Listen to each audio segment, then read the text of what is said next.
Time to meet the gun that asks questions first and shoots later.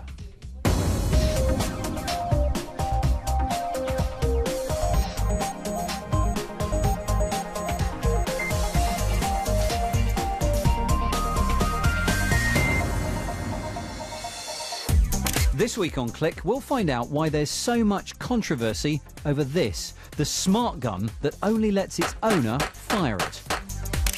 Imagine being able to print your own body parts. We meet the people closest to 3D printing people. Can this teach nurses a better bedside manner? Well, we'll spend a day with the tech encouraging us to show more empathy. And in Webscape, some healthy options that we can all make use of.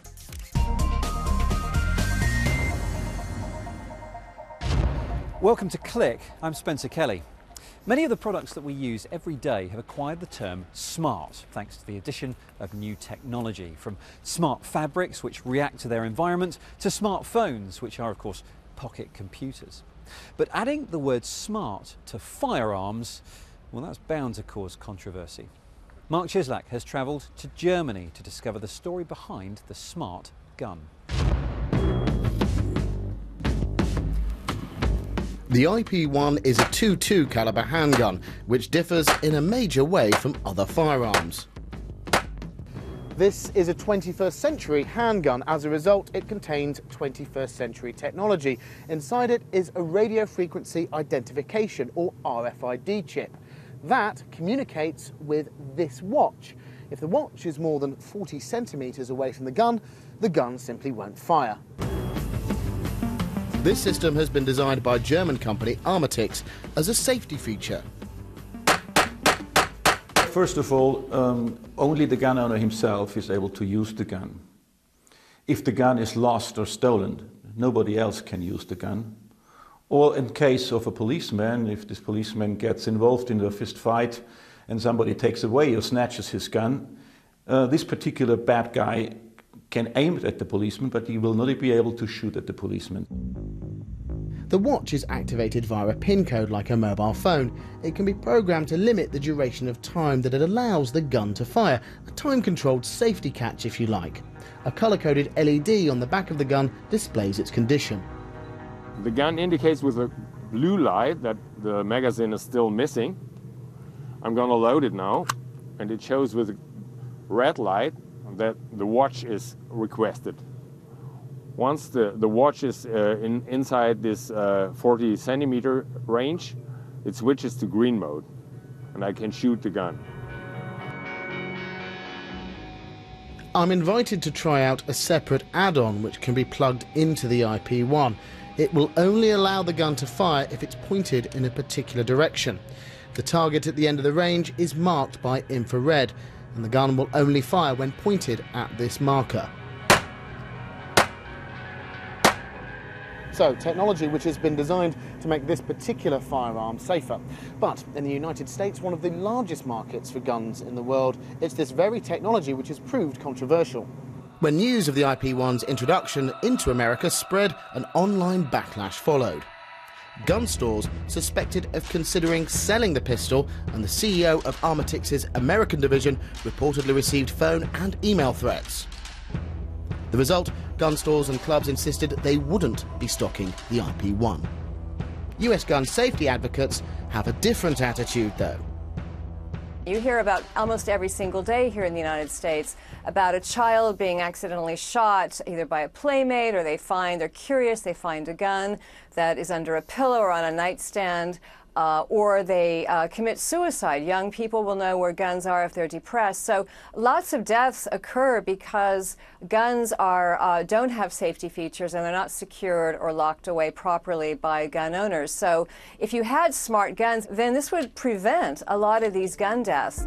Ironically, it could be a law introduced as a gun control measure, which is stalling sales of this kind of technology. In 2002, the state of New Jersey passed a law which requires that once a smart gun goes on sale anywhere in the US, all guns sold in New Jersey must be smart guns within 3 years. This has some members of the pro-gun lobby concerned about the possibility of future electronic curbs or restrictions to firearms. We approached the National Shooting Sports Foundation in America for comment on smart gun technology. They declined our interview request, but they did send us this statement. The firearms industry does not oppose the development of smart gun technology. We do oppose any government mandate of this technology, however. One size does not fit all. The marketplace should decide. We also approached the National Rifle Association. We're still awaiting a response. I think Americans recognize the common sense in making a product as lethal as a gun smarter or safer. It's really about safety. It's about public health and consumer safety. And, you know, I believe guns should be regulated by the Consumer Product Safety Commission. Why should they be excluded? Recently, the state senator who sponsored New Jersey's smart gun law has offered to repeal it if the pro-gun lobby changes its stance on the technology. For now, a standoff remains. Meanwhile, Armatix has a variety of firearms safety products in the offing, including barrel locks and gun cabinets that require a PIN code. Using fingerprint technology, owners can unlock their gun in under a second when they need it. Over in the United States itself, a company called Sentinel has a biometric scanning gun lock in the works, while Kodiak Industries has adapted similar technology to create a personalised pistol identification system. So the technology's on its way, but its path to adoption in America still seems a long way from hitting the target. Mark Cieslak reporting. Your thoughts on this would be very welcome, and I'm sure there will be many of them coming our way. Email click@bbc.co.uk please, or tweet us at BBC Click. And next up, a look at this week's tech news. eBay is making its users change their passwords after hackers compromised one of its databases. The company said no financial data has been revealed. However, information including names, encrypted passwords, dates of birth and physical addresses have been accessed. The attackers managed to get in through a spear phishing attack directed at some eBay employees.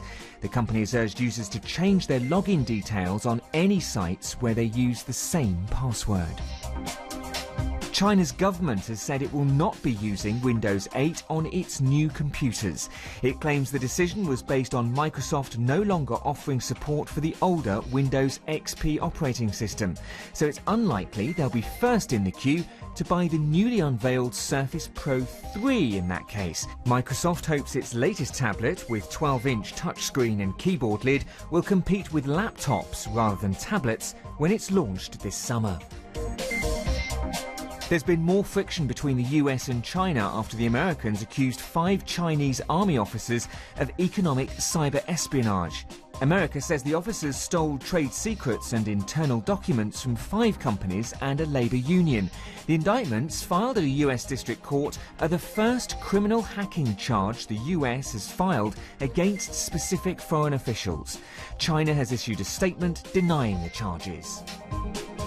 And finally, Google has warned users of its glass specs not to use them for long periods of time, as they could cause eye pain.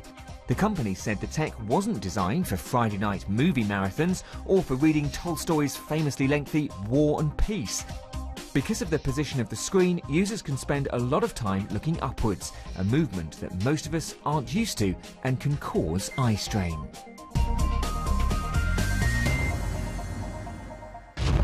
We've talked a lot on Click about 3D printing, everything from food to guns. But what if one day you could print yourself a replacement arm? Well, Jen Koopsteek has been to Holland, where one university hospital has been experimenting in the field of 3D bioprinting. Stem cells are one of our body's basic building blocks. They have the potential to transform into any other type of cell that the body is built from. That's everything from individual blood cells to the complex cell structures that make up entire organs. Here at the University Medical Centre Utrecht, they are experimenting using stem cells in 3D bioprinting. Building hydrogel strands, bottom up, so layer by layer. And one day hope to print replacement body parts. This printer works the same way as the ones we've seen in manufacturing. It deposits biological material layer by layer, but there are some significant differences. When we look at printing metals or printing plastics, there's high temperatures involved, there's lasers involved, and there can even be organic solvents involved. And we have to distract that all out of the bioprinting process. So we have to redesign the whole process. And therefore we use an environment which is more like the human body, based on predominantly water. And at a temperature which is very close to body temperature. We can see which cell is where. Bioprinting uses a specially designed bio-ink, made of living cell mixtures. The cells are taken from patient biopsies or stem cells. A layer of water-based gel is printed between each layer of bio-ink. We combine strong biomaterials, degradable plastics, that have been approved for medical use, and we integrate that in our printing process. And therefore you get like reinforced concrete. One of the main challenges to bioprinting is creating vascular systems to supply blood to tissue. A focus now is on creating tissue-like structures to test toxicity of drugs or medical advancements without having to use people as guinea pigs. In the future, 3D bioprinted skin and replacements for damaged or diseased body parts may become reality. But right now, innovations in medical technology using traditional 3D printing continue. UMC Utrecht was also the first hospital in the world to implant a 3D printed skull. This operation happened earlier this year and the patient is recovering well. Another innovation from the University of Wollongong in Australia is this biopen, which allows surgeons to deliver live cells directly onto a patient's injury. Later this year, an experimental tissue lab is opening in Utrecht, and the university will offer the world's first joint degree program in biofabrication. It will teach technical skills, but also address ethical issues in this field. You really need to bring in very good evidence and bring in things like research integrity. This is a very, to say so, fancy field everyone likes, but we need to be careful that we realize we are doing the correct steps and we are not overhyping something without the proper evidence. We actually have the printer right here. Back in a 2011 TED Talk, many people were impressed when Dr. Anthony Atala showed off the first 3D bioprinted kidney. Here it is. You can actually see that kidney as it was printed earlier today. But despite the showcase, this prototype kidney neither works nor can be implanted, and that's what researchers around the world are focused on, making bioprinted organs and limbs that surgeons can actually use. The one and only Jen Koopsteek in Holland. That being said, we've now got 3 spares back in the office. Now, until you can print yourself a better body, it's best to keep the one that you've got in tip-top condition. These days, there are plenty of wearable bits and bobs that monitor your statistics, like heart rate or temperature. But one new device that's come to our attention wants to feel you breathe. Why? Well, to measure your metabolic rate, of course. Tell the accompanying app your age and weight, something I've been assured they're going to blur out before broadcast. Eat a meal to get your body working, and then you're ready to go. So you breathe through the mouthpiece for about a minute, and this thing will send data to your smartphone or your tablet over Bluetooth, and you can see the results on the app. The only thing you have to make sure is that no air escapes from your nose. So the pinnacle of my broadcasting career starts now. By measuring how much oxygen has been turned into carbon dioxide in your breath, breathing can work out how fast or slow your metabolism is, which is crucial if you want to watch your weight, because it tells you how many calories you personally should consume each day. To get an accurate result, you also have to take a resting measurement, which I was more than happy to provide. You also get to find out what types of food your body is burning energy from, whether it's carbohydrates, fat, or a mixture of both, so you can alter your diet accordingly. So, is this the perfect way to lose weight? Well, launching this summer at a price of £200, I wouldn't hold your breath. One thing technology is often criticised for is its lack of emotional intelligence. It misses that human touch. And that's really important when it comes to healthcare. Well, at one British university, augmented reality is being used to add emotions. It's teaching trainee nurses to be more empathetic. Laura Lewington has been finding out more. Have you got any pain at the moment? It comes and goes. Right. In a profession like nursing, care and compassion are key. The training here at Sheffield Hallam is split between helping on real wards and study sessions often spent with this chap, known as Sim Man. Well, he can blink and it looks like he's breathing, plus it seems that he can give blood. But this is still a dummy. So if I wanted to actually engage with him, well, that would feel quite unnatural, and that's where the AR comes in. Once you pick up the tablet and you hold it over him, Nurse, help me. that 3D image recognition translates the dummy into a real person.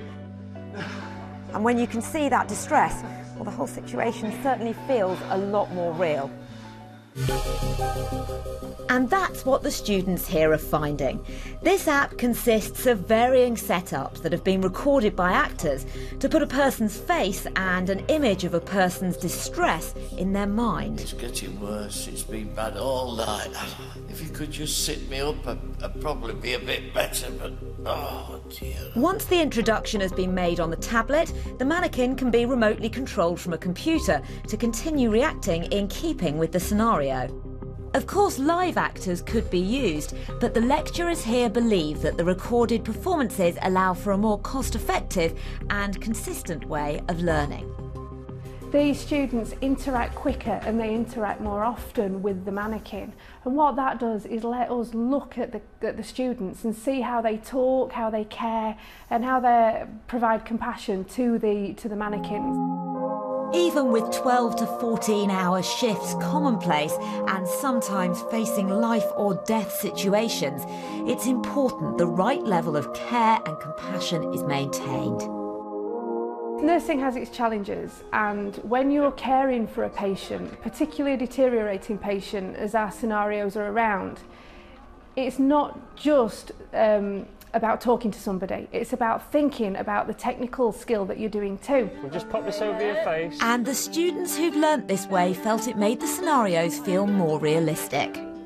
It's about engaging straight away. Once you're actually listening to the patient, you can look at the expressions on their face, their tone in their voice, so it enables you to empathise straight away, as opposed to a mannequin where you almost feel silly.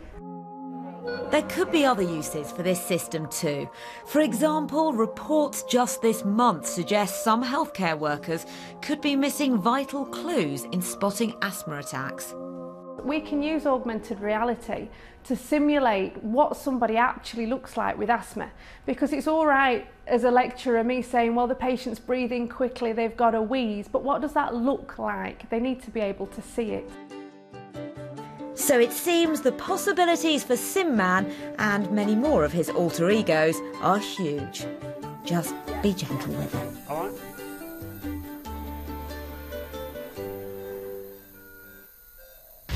Laura Lewington. Now, continuing with our health theme this week, Kate Russell's been doing the rounds and she's come up with some apps that could be good for all of us. Eating well is an important part of staying healthy, and Food and Drink is a new app for Windows Phone that brings you delicious recipes, food news and nutritional information with a simple way to link it all back to a shopping list.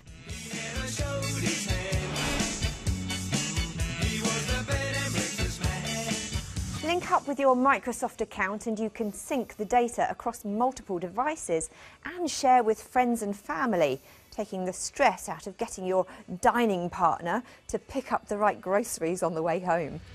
Search for inspiration in a number of ways and build collections for later. These pages are picture-rich, which on one hand makes them mouth-wateringly irresistible, but slow to load if you're not on Wi-Fi.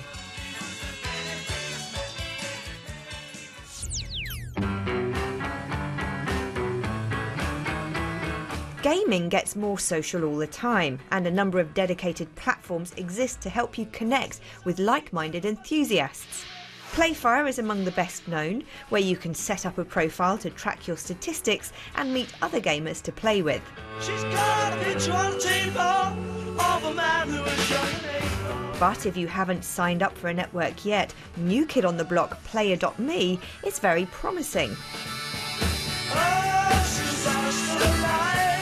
Like About.me, the popular profile landing page, Player.me wants to be your social gaming hub on the web, where you can link all your social accounts and league table pages, and other gaming fans can get in touch and follow your progress, chat and compare results. What I like about this tool is that it automatically streams all of your updates from Twitter, Facebook and YouTube, for example, not just the ones posted to the platform. It is in invite-only beta right now, but we've secured a code to set up your own page. It is BBC Click.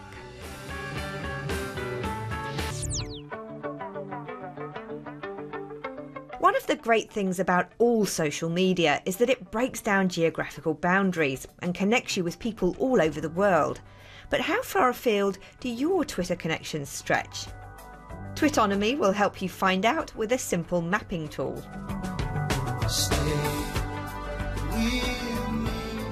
It is absolutely fascinating seeing your map plot out. As Click is a global show, we have mentions coming in from all over the world. And my personal account was a little less exotic, but I have a lot of global connections through my gaming too. So it was still a fascinating experience. Once the animation is complete, you can click on the location markers to see who and what was tweeted.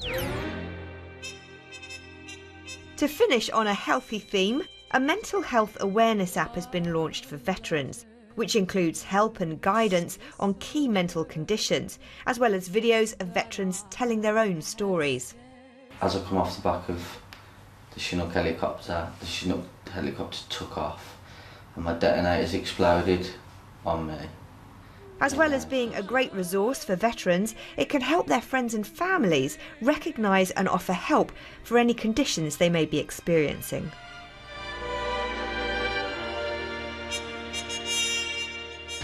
Kate Russell's Webscape, and if you'd like to suggest a site or app, you're more than welcome to do so. Email click@bbc.co.uk or tweet us at BBC Click. And just before we go, I found something which has been making waves online this week from the middle of the Pacific. This mesmerising website follows the migration tracks of different species of whales around the coasts of Hawaii. The data comes from a larger research project by American biologist Robin Baird, who's been studying marine mammal behaviour since the mid-80s. You know, we spend 30 to 60 days on the water every year, and during any particular field project, we might, if we're lucky, we might tag 3 or 4 individual whales. So what the tags do, though, is that they give us the information on where the whales go when we're not with them. A lot of what they're doing is driven by what's going on obviously in the environment in terms of ocean currents.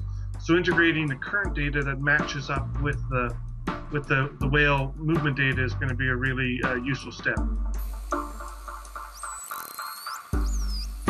Part of what we're trying to do is educate people, but also part of what we're trying to do is inspire people and to get them interested in the animals in the first place. So I think if the web page does that, then it's definitely a success.